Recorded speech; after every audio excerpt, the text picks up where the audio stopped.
Today we celebrate the first glorious anniversary of the information purification directives.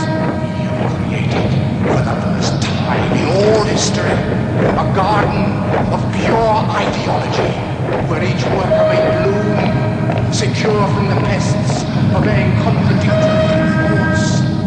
Our unification of thoughts is more powerful a weapon than any fleet or army on earth. We are one people, with one will, one resolve, one cause. Our enemies shall talk themselves to death, and we will bury them with their own confusion. We shall prevail.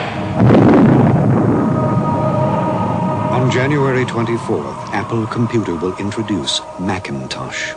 And you'll see why 1984 won't be like 1984.